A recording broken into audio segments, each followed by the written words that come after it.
All right. Is Walt Disney's head in a freezer somewhere?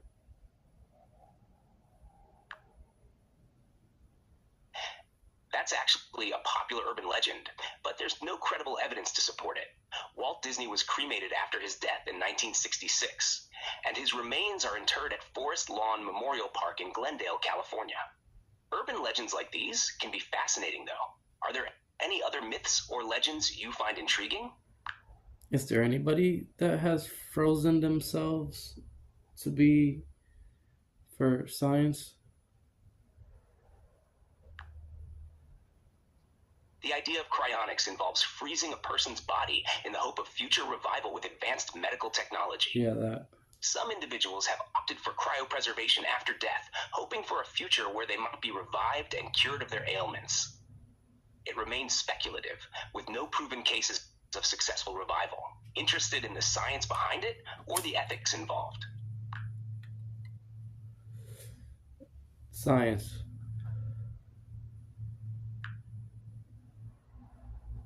Cryonics is based on the concept of preserving the body at very low temperatures to halt biological processes, theoretically allowing for potential future revival with advanced technology.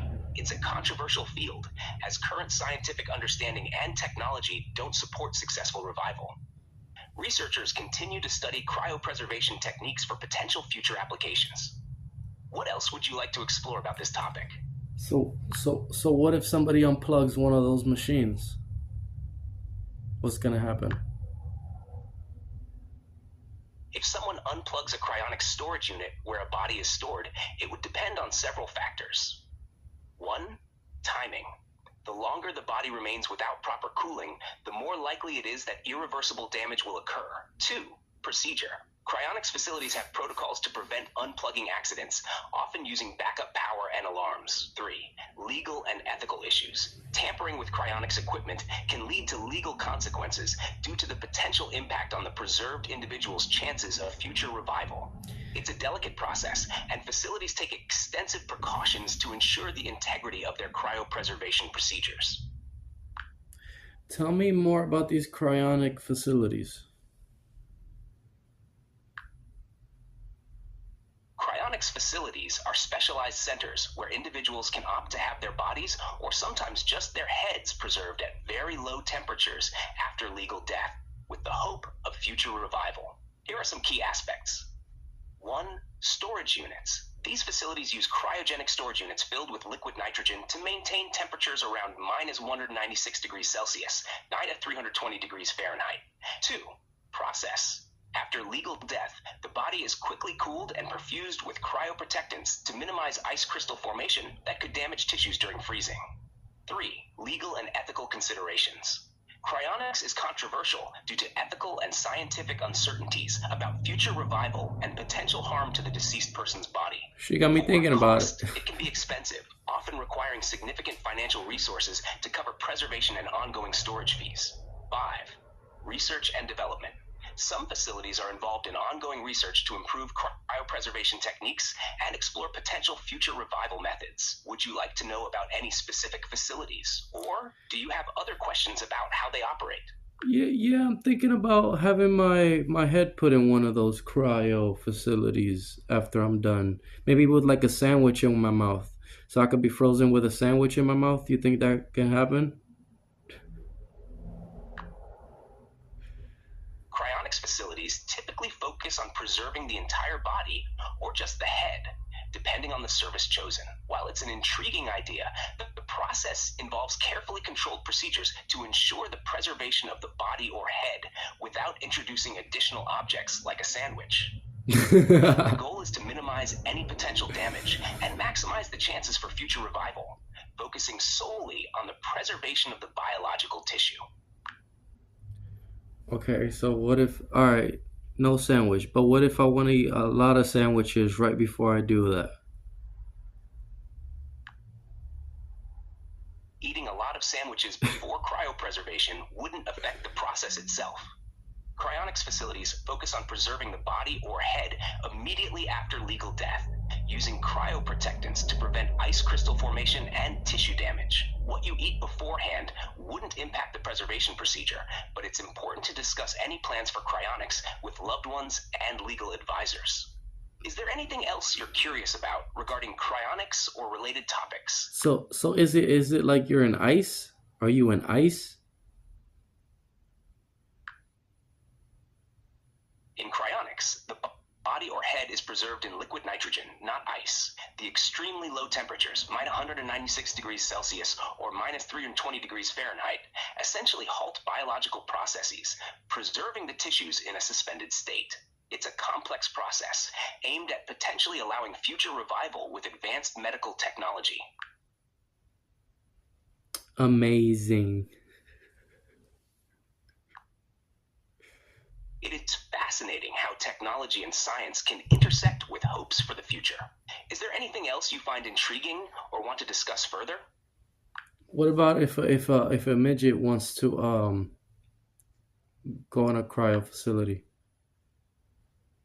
If a person of short stature is interested in cryonics, they can typically participate like anyone else. Cryonics facilities focus on preserving the body or head after legal death, regardless of a person's physical characteristics. The process and procedures are designed to treat all individuals equally in terms of preservation. So what if I want to put on a shirt that says like something? If you're thinking about wearing a specific shirt during the cryonics process, or for any occasion, you can choose what you wear beforehand. Cryonics facilities usually allow individuals to make arrangements or preferences for clothing or personal items before preservation. What's on your mind regarding this idea? Like a Gucci suit. You know, like a Gucci suit with some glasses on and a big cigar in my hand.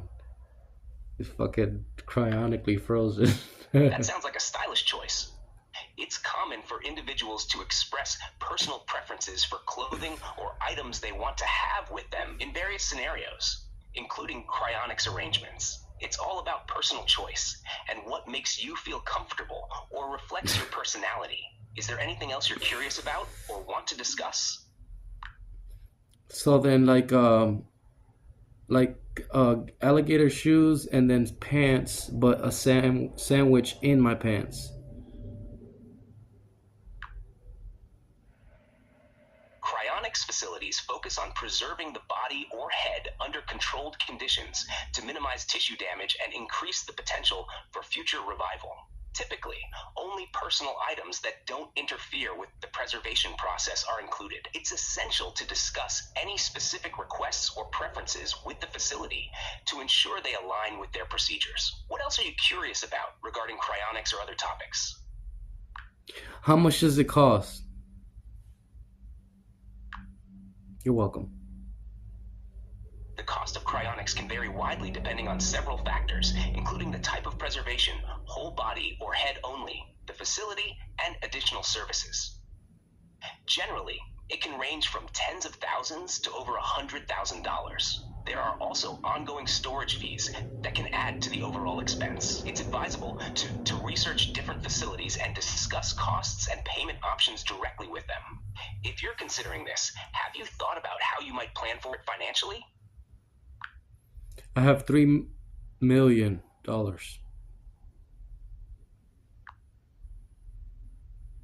That's a substantial amount, which could cover the cost of cryonics and ongoing storage fees. It's important to choose a reputable facility and possibly consult with financial advisors to ensure your plans align with your long-term financial goals. Is there anything else you're considering or curious about regarding this topic or others? So I'm thinking about taking my $3 million and Taking your time to decide on something important like this is smart. Have you thought about any other aspects of cryonics, or maybe something completely different you're interested in discussing? me and my pet, me and my dog,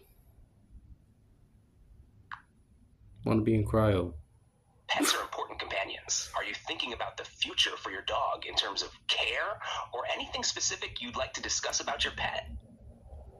Cryonics for my dog. Put him in the chamber with me. Camera's overheating.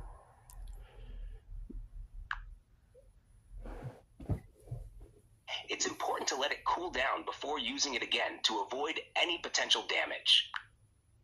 I know. We were talking about the cryo thing. I wanted to fucking put my dog in a cryo lab with me too. Got it. Including your dog in cryonics is possible at some facilities that offer pet preservation services. It's important to find a reputable facility that specializes in pet cryonics and discuss your wishes with them. Have you looked into any specific facilities that offer these services? So do they put the dog to sleep, or do we wait till the dog dies? What are we doing? Typically, for cryonics to be performed on a pet, it's done after the pet has passed away. The process involves preserving the body soon after death to minimize tissue damage and enhance the potential for future revival. It's crucial to discuss these details with a cryonics facility that offers pet preservation services to understand their procedures and requirements. All right.